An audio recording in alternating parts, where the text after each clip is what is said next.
Hi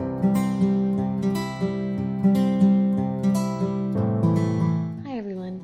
In this session, we're going to be talking about how you choose communication goals.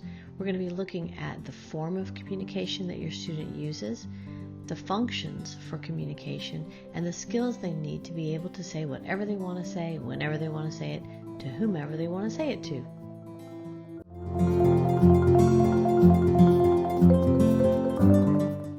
Before we jump right into goal selection, we have to understand how our student is communicating right now. Now you might be thinking, hey, my student doesn't talk, that's why I'm here. But we're going to be looking at all the other ways that they communicate. There's just a few relevant questions that we have. First, we want to know, how does my student communicate? Are they using facial expression? Are they gesturing? Are they making sounds? Are they orienting towards people that they want to talk to?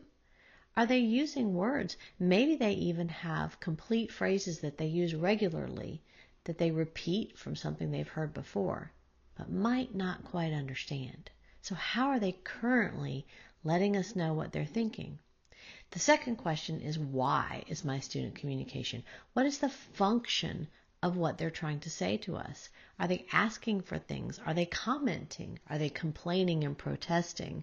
Are they engaging in social interaction with a variety of people? And finally, we want to know, what are our students' language skills? So what does their vocabulary development look like? Can they put words together into sentences? Are they spelling? Are they adding endings to words? All of these questions will help us figure out where our student is currently functioning in terms of communication, so that then we can choose the next steps for our goals. Lucky for us, there is one tool that we can use to begin to understand how and why our student communicates. As long as your student is communicating in less than 2 to 3 word sentences, the communication matrix can be used to determine our next steps in goal development. So the communication matrix is a free or limited cost questionnaire that you can access online at communicationmatrix.org. So you can see down the left-hand side, we are considering the form of communication from pre-intentional behavioral communication down to being able to use abstract symbols and putting those symbols together to create messages. It also is letting us look at the purposes of our communication, or the function of communication. So we're using our communication methods to refuse items, to reject something, to say no, to obtain or request items and actions, for social interaction, and to give information.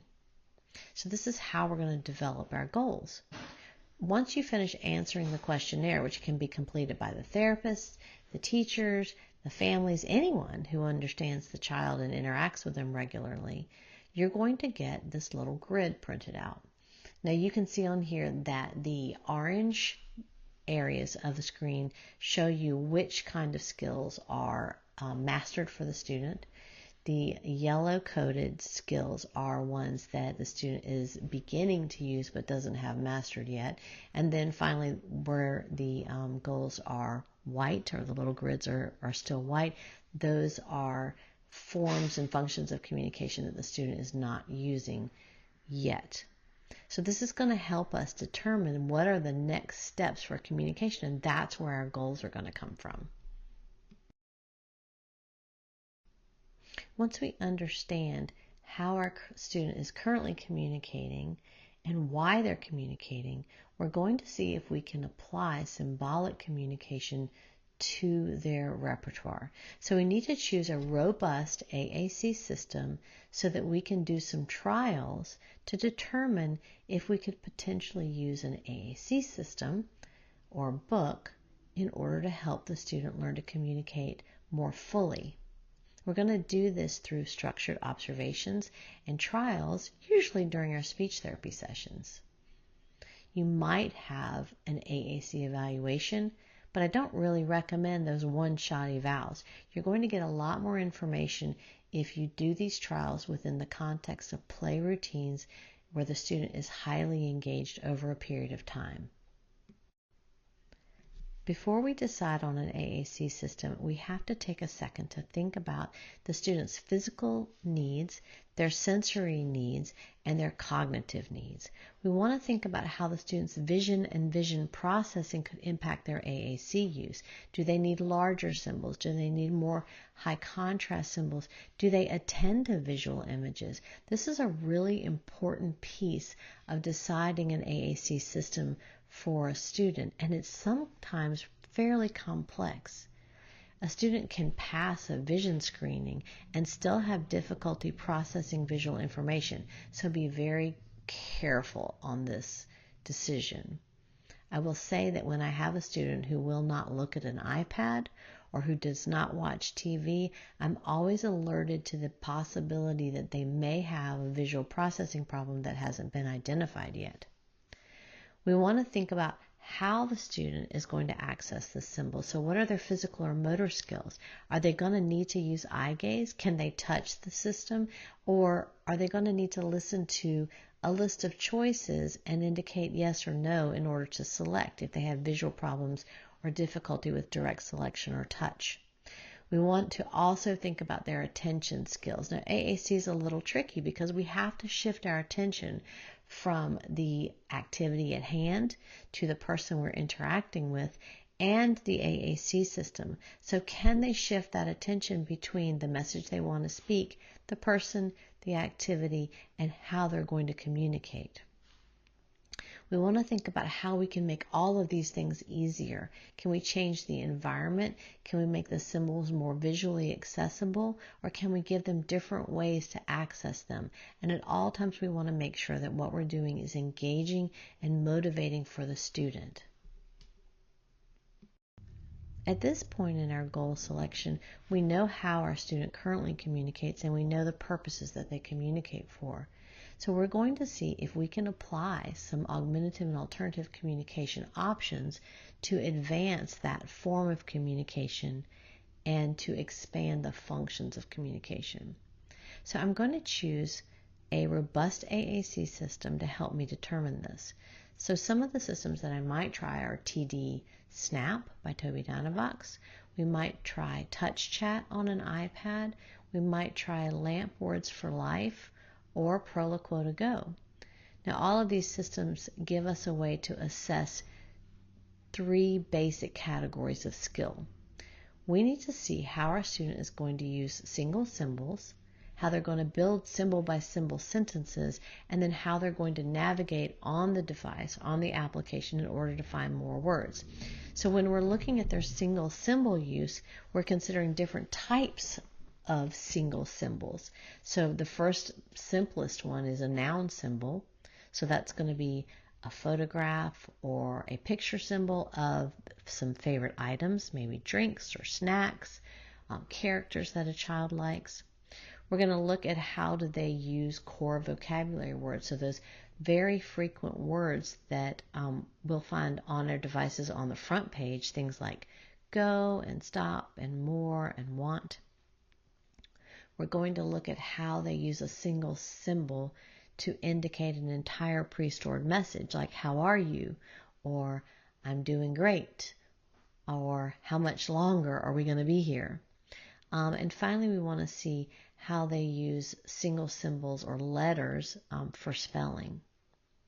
That second category of skill we're looking at is if they understand symbols, can they put those symbols together to speak a different message? So can they put two symbols together on a core board? Can they put two symbols together on a mixed category board? So that's going to be things like carrier phrases like I want plus more categorical or fringe vocabulary like a cookie or Doritos. We want to see how can they build messages symbol by symbol across pages or displays. So do they understand touching I want on one page and choosing a food category and then selecting pizza? Finally, we want to see if they can navigate to find more words. So we're looking at, do they understand that pizza falls in the noun category of food? Do they understand that grandma falls in the grammatical category of people? Do they understand multi-meaning icons like we encounter on our lamp words for life. So where an apple may take you to the color red or fruits. We also want to find out if they can navigate by social function. So can they navigate to a page of greetings or a page of needs or a page to ask questions? And finally, can they navigate to topic pages that represent a currently experienced activities? So can they find the cafeteria page when they go into the cafeteria for lunch with their class?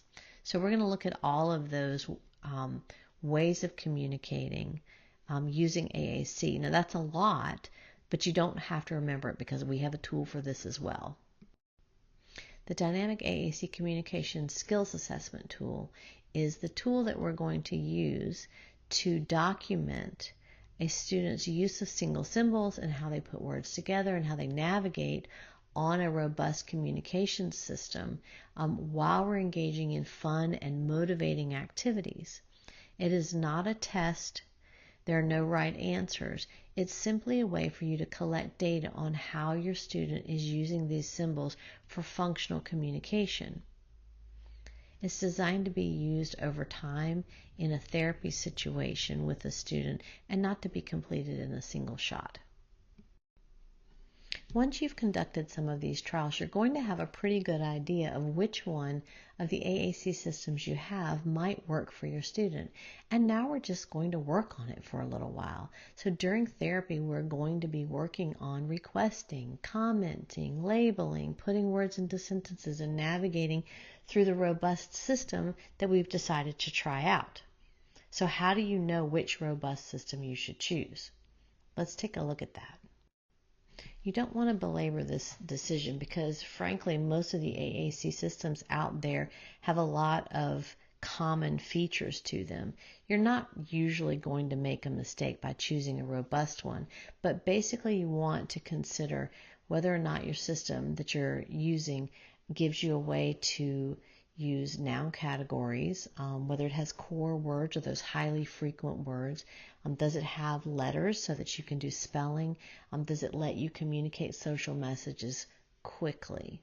So most of the systems we've already discussed, TD Snap, Touch Chat, Proloquo to Go, Avaz is another one.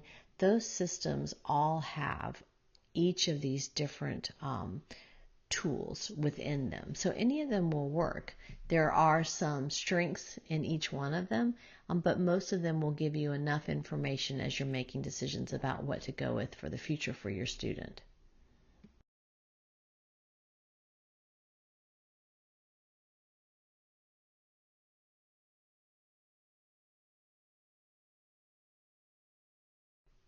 This is a little graphic to give you an idea of the different programs that are out there and some of their strengths.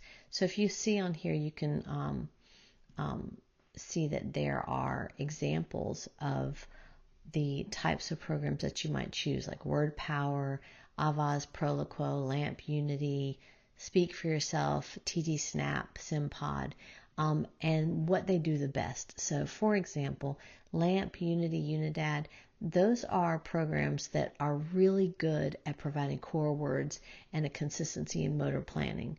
TD Snap, or it used to be Snap plus Core First, they do the best at giving us environment-based words and phrases. Pod, SimPod, Multi-Chat, Word Power 20, those are really good programs for teaching based on function. So you can use these to give you a starting place as you're trying to decide which AAC system you want to use with your student, or just ones you want to try out. And finally, we're going to get around to that simple goal selection, which is kind of the purpose of this whole training. How are we going to decide what goals we're going to target at the beginning of our journey in developing AAC skills? So communication is not a test, and that's why there's not a simple tool to use to tell you what goals a student should work on. Communication is around meeting your needs and socially engaging with the people around you. The purpose of communication is the most important factor in our goal selection. Once we know why a student is going to be communicating, then we can choose a form of communication that they understand and can easily access. As we're starting to develop goals for our individual student, we're going to use the two tools that we've already discussed, the Communication Matrix and the AAC Communication Skills Assessment, to take a look at how function, form, and skill intersect to create our goal. First, we're going to begin with function because that's the whole purpose of communication. We're asking ourselves, what does the student need to be able to do that they currently aren't able to do effectively? And then we're going to give a little more detail. We're thinking about in what environments and whether or not the activities are structured or unstructured in order for them to be able to communicate for the purpose that they want to communicate. Then we consider the form. At what language level are they, and what is the next more advanced form of language that they could learn to use? So if they are using concrete symbols like photographs, we might consider moving up to a more abstract image like a picture symbol. And then we're going to give examples of what that might be in our goal. Finally, since we're using augmentative communication to support communication development, we're going to consider what AAC skills the student already has and what additional AAC skills would help them to function more effectively. And this is the point where we might start to talk about which specific robust AAC system we're going to be using. So here's an example of our friend Caitlin. When we're looking at the functions, the purposes of her communication, we can see that she's not currently making comments. She's not engaging for that purpose. We've decided that what we would like to do is see her giving approval or rejecting to make a comment about something she's engaged in. Now, she knows how to use photographs and she knows how to use concrete items. She knows how to smile or clap to say that she likes something, but she's not quite using an abstract symbol yet. So we want her to begin to use abstract symbols such as a symbol for like or a symbol for the word not. And finally, when we're considering which AAC skills we are targeting, we're going to do this by touching a core vocabulary word. And we've said on this goal that we're going to use the Project Core Universal 36 location board. So we're not even using a communication device for this one. So we're going to work on commenting using an abstract symbol by touching a core vocabulary word. So her goal is that Caitlin will make a comment using an abstract symbol by touching a core vocabulary word. In particular, we're going to work on approving or rejecting using the terms like or not, and we're going to do this on our Project Core Universal 36 location board. Now this is an example of a little bit more advanced goal. So we might look at our communication matrix and along the bottom determine that Milson is not really using his higher level language skills to request objects that he likes. So we're going to say that he is going to request a specific object in a structured activity because he's never really done this before.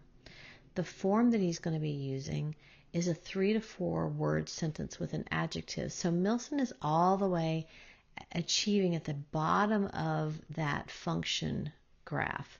So he's using language, he's putting a few words together, but he's not doing it to request an object at this point.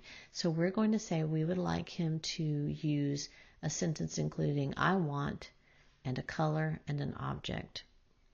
The AAC skill that we want him to develop to do this well is we want him to be able to navigate across pages on his AAC system. So he might be able to put words together if they're on one page, but he's not yet moving across pages on his communication device. So we're going to say that we want him to use the core board, the core word board, the describing word list, and the all words list. So his goal is going to be Milson will request a specific object using a 3 to 4 word sentence including an adjective by navigating across pages on his AAC system. So we've addressed the function that we need him to be able to accomplish at the highest level, the highest form that he can use. demonstrating the AAC skills of navigating across pages. We've given you a little worksheet to use. Once you've completed the communication matrix and the AAC communication skills assessment, you can use this worksheet to identify the functions that you want to target. So we're going to expand beyond, just a little bit beyond, where the student is currently functioning, what form they're going to use. So again, we're going to try to get a little bit more abstract than they are currently showing you. And then what AAC skills do they need to have in order to be able to communicate in this way for this purpose. So you can print this out. We'll have this so you can download it. So what's next? After our student begins to achieve the goals we set, we're going to go back to our communication matrix and our communication skills assessment, reassess where our student is functioning, and we're going to repeat the process all over again so that we can get more functions, more abstract forms, and more language to help our student move along the pathway to autonomous communication.